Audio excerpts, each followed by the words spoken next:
1 Coríntios capítulo 12. Os dons do Espírito Santo.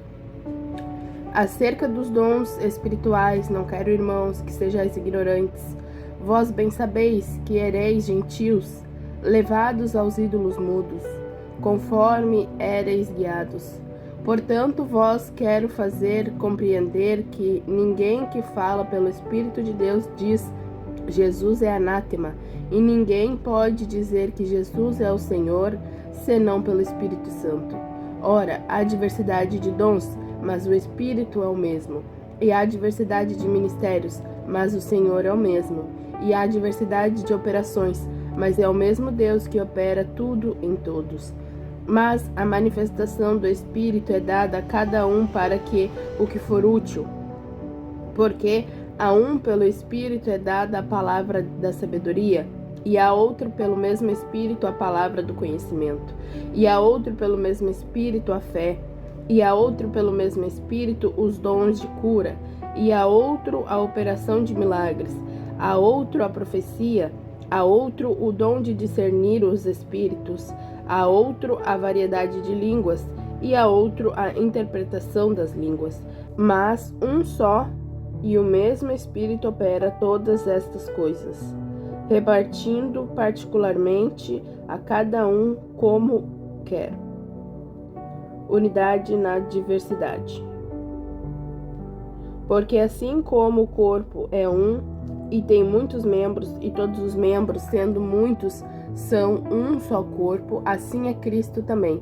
Pois todos nós fomos batizados em um Espírito, formando um corpo, quer judeus, quer gregos, quer servos, quer livres, e todos temos bebido de um Espírito. Porque também o corpo não é um só membro, mas muitos. Se o pé disser, porque não sou mão, não sou do corpo, não será por isso do corpo? E se a orelha disser, porque não sou olho, não sou do corpo, não será por isso do corpo? Se todo o corpo fosse olho, onde estaria o ouvido? Se todo fosse ouvido, onde estaria o olfato? Mas agora Deus colocou os membros no corpo, cada um deles como quis. E se todos fossem um só membro, onde estaria o corpo? Assim, pois, há muitos membros, mas um corpo. E o olho não pode dizer à mão: não tenho necessidade de ti, nem ainda a cabeça aos pés: não tenho necessidade de vós. Antes, os membros do corpo, que parecem ser os mais fracos, são necessários. E os que reputamos serem menos honrosos no corpo, a esses honramos muito mais. E aos que em nós são menos decorosos, damos muito mais honra. Porque os que em nós são mais nobres não têm necessidade disso, mas Deus assim formou o corpo, dando muito mais honra ao que tinha falta dela, para que não haja divisão no corpo, mas antes tenha os membros igual cuidado uns dos outros. De maneira que, se um membro padece, todos os membros padecem com ele. E se um membro é honrado, todos os membros se regozijam com ele. Ora, vós sois o corpo de Cristo e seus membros em particular. E a uns pôs Deus na igreja, primeiramente apóstolos, em segundo lugar profetas, em terceiro doutores, depois milagres, depois dons de curar, socorros, governos, variedades de línguas. Porventura são todos apóstolos? São todos profetas? São todos doutores? São todos operadores de milagres? Têm todos o dom de curar? Falam todos diversidade de línguas? Interpretam todos? Portanto, procurai com zelo os melhores dons, e eu vos mostrarei um caminho mais excelente. O amor. Capítulo 13. Ainda que eu falasse as línguas dos homens e dos anjos, e não tivesse amor, seria como metal que soa, ou como sino que tine. E ainda que tivesse o dom de profecia, e conhecesse todos os os mistérios e toda a ciência, e ainda que tivesse toda a fé, de maneira tal que transportasse os montes, e não tivesse amor, nada seria.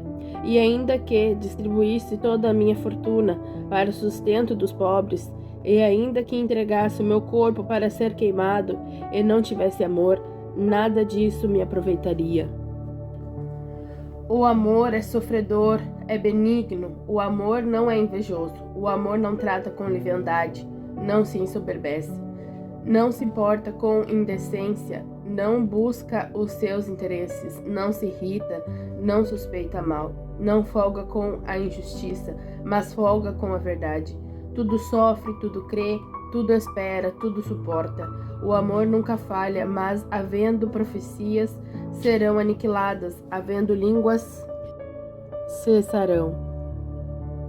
Havendo ciência, desaparecerá, porque em parte conhecemos e em parte profetizamos. Mas quando vier o que é perfeito, então o que o é em parte será aniquilado. Quando eu era menino, falava como menino, sentia como menino, discorria como menino. Mas logo que cheguei a ser homem, acabei com as coisas de menino. Porque agora vemos por espelho, em enigma, mas então veremos face a face.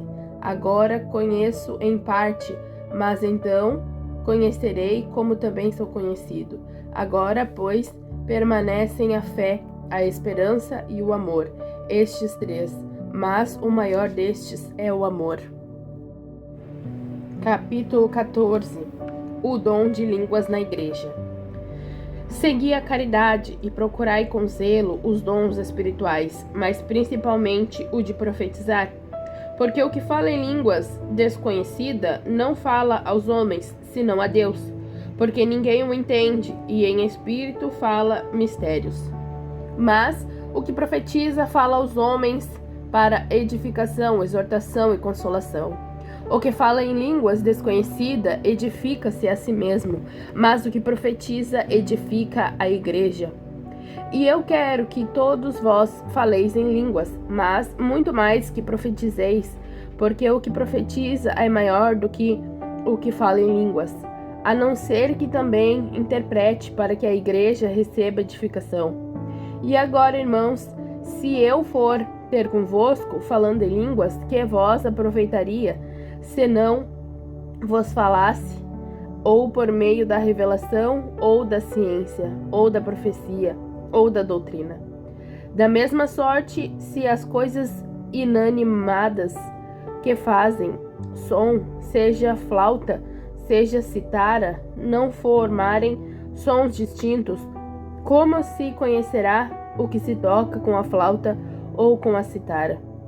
Porque, se a trombeta der sonido incerto, quem se preparará para a batalha?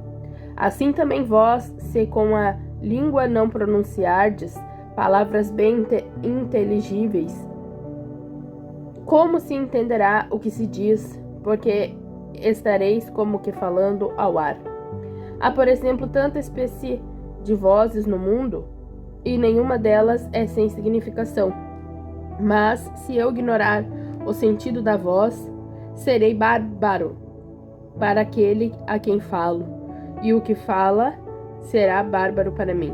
Assim também vós, como desejais dons espirituais, procurai abundar neles, para a edificação da igreja. Por isso, o que fala em línguas desconhecida, ore para que a possa interpretar. Porque, se eu orar em língua desconhecida, o meu espírito ora bem, mas o meu entendimento fica sem fruto. Que farei, pois? Orarei com o espírito, mas também orarei com o entendimento. Cantarei com o espírito, mas também cantarei com o entendimento. De outra maneira, se tu bendizeres com o espírito, como dirá o que ocupa o lugar do indouto, o amém, sobre a tua ação de graças, visto que não sabe o que dizes? Porque realmente tu dás bem as graças, mas o outro não é edificado. Dou graças ao meu Deus, porque falo mais línguas do que a vós todos. Todavia eu antes quero falar na igreja 5 palavras na minha própria inteligência, para que possa também instruir os outros, do que 10.000 palavras em línguas desconhecidas. Irmãos, não sejais meninos no entendimento, mas sede meninos na malícia e adultos no entendimento. Está escrito na lei: por gente de outras línguas e por outros lábios falarei a este povo, e ainda assim me não ouvirão, diz o Senhor. De sorte que as línguas são um sinal não para os fiéis, mas para os infiéis, e a profecia não é sinal para os infiéis, mas para os fiéis. Se, pois, toda a igreja se congregar num lugar e todos falarem em línguas e entrarem indoutos ou infiéis, não dirão porventura que estáis loucos? Mas, se todos profetizarem e algum indouto ou infiel entrar, de todos é convencido, de todos é julgado. Portanto, os segredos do seu coração ficarão manifestos, e assim, lançando-se sobre o seu rosto, adorará a Deus, publicando que Deus está verdadeiramente entre vós. Ordem e referência no culto. Que fareis, pois, irmãos, quando vos ajunteis? Cada um de vós tem salmo, tem doutrina, tem revelação, tem língua, tem interpretação. Faça-se tudo para edificação. E se alguém falar em língua desconhecida, faça-se isto por 2, ou quando muito 3, cada um por sua vez, e que haja intérprete. Mas, se não houver intérprete, esteja calado na igreja, e fale consigo mesmo e com Deus. E falem 2 ou 3 profetas, e os outros julguem. Mas, se a outro que estiver assentado for revelada alguma coisa, cale-se o primeiro, porque todos podereis profetizar uns depois dos outros, porque todos aprendam e todos sejam consolados. E os espíritos dos profetas estão sujeitos aos profetas, porque Deus não é Deus de confusão, senão de paz, como em todas as igrejas dos santos. As vossas mulheres estejam caladas nas igrejas, porque não lhes é permitido falar, mas estejam sujeitas, como também ordena a lei. E se querem aprender alguma coisa, interroguem em casa a seus próprios maridos, porque é vergonhoso que as mulheres falem na igreja. Porventura saiu dentre vós a palavra de Deus? Ou veio ela somente para vós? Se alguém cuida ser profeta ou espiritual, reconheça que as coisas que vos escrevo são mandamentos do Senhor. Mas se alguém ignora isto, que ignore. Portanto, irmão, procurai com zelo profetizar e não proibais falar línguas, mas faça-se tudo decentemente e com ordem. Capítulo 15. A ressurreição de Jesus. Também vos notifico, irmãos, o evangelho que já vos tenho anunciado, o qual também recebestes e no qual também permaneceis, pelo qual também sois salvos, se o retiverdes, tal como vô-lo tenho anunciado, se não é que crestes em vão. Porque primeiramente vos entreguei o que também recebi, que Cristo morreu por nossos pecados, segundo as Escrituras, e que foi sepultado, e que ressuscitou ao terceiro dia, segundo as Escrituras, e que foi visto por Cefas, e depois pelos 12. E depois foi visto uma vez por mais de 500 irmãos, dos quais vive ainda a maior parte, mas alguns já dormem também. Depois foi visto por Tiago, depois por todos os apóstolos. E por derradeiro de todos me apareceu também a mim, como a um abortivo, porque eu sou o menor dos apóstolos, que não sou digno de ser chamado apóstolo, pois que persegui a igreja de Deus. Mas pela graça de Deus sou o que sou, e a sua graça para comigo não foi vão. Antes trabalhei muito mais do que todos eles. Todavia, não eu, mas a graça de Deus que está comigo. Então, ou seja eu, ou sejam eles, assim pregamos e assim havia escrito. A ressurreição dos mortos. Ora, se prega que Cristo ressuscitou dentre os mortos, como dizem alguns dentre vós, que não há ressurreição de mortos, e se não há ressurreição de mortos, também Cristo não ressuscitou. E se Cristo não ressuscitou, logo é vã a nossa pregação, e também é vã a vossa fé. E assim somos também considerados como falsas testemunhas de Deus, pois testificamos de Deus que ressuscitou a Cristo, ao qual, porém, não ressuscitou, se na verdade os mortos não ressuscitam.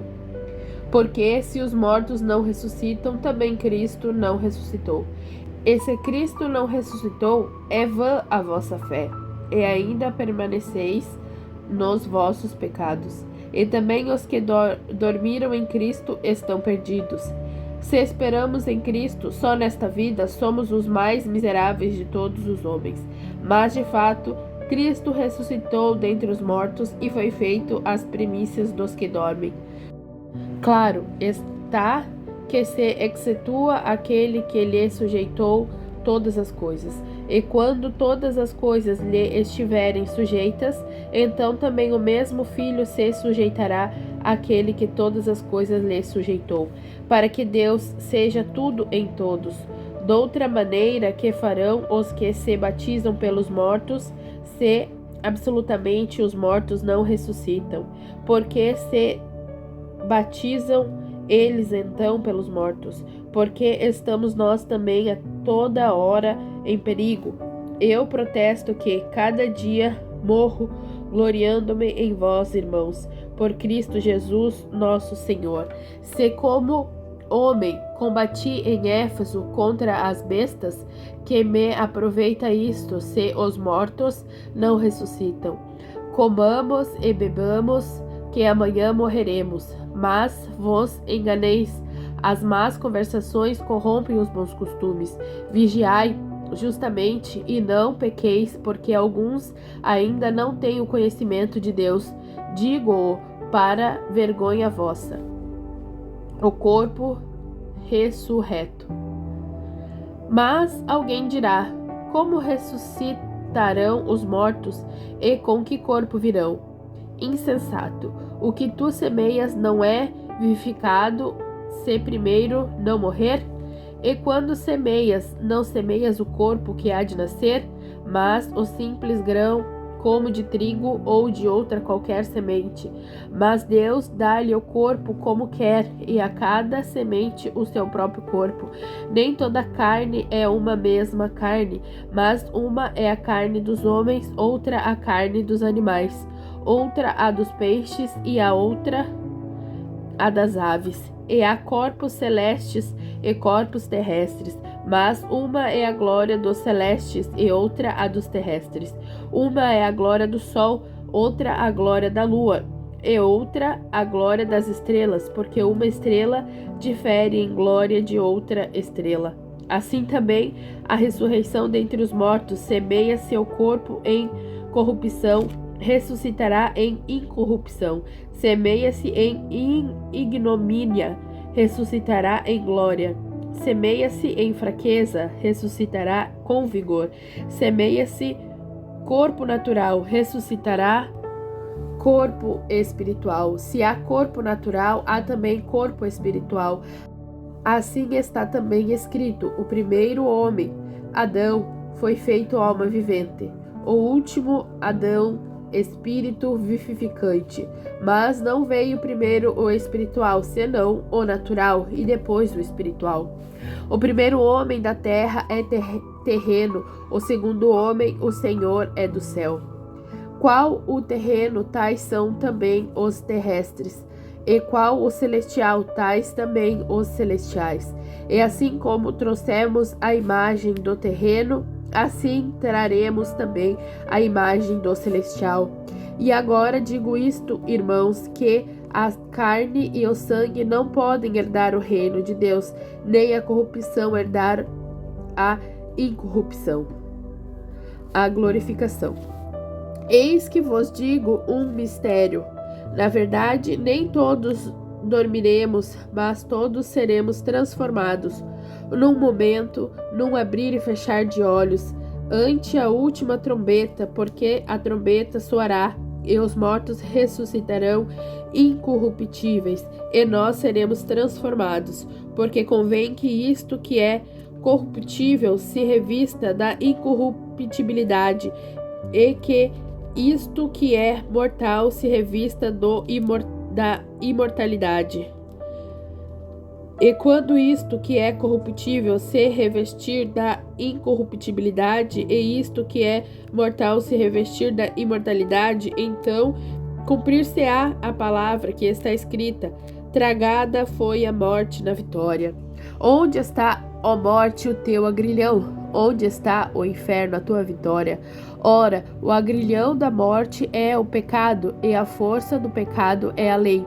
Mas, graças a Deus que nos dá a vitória por nosso Senhor Jesus Cristo. Portanto, meus amados irmãos, sede firmes e constantes, sempre abundantes na obra do Senhor, sabendo que o vosso trabalho não é vão no Senhor.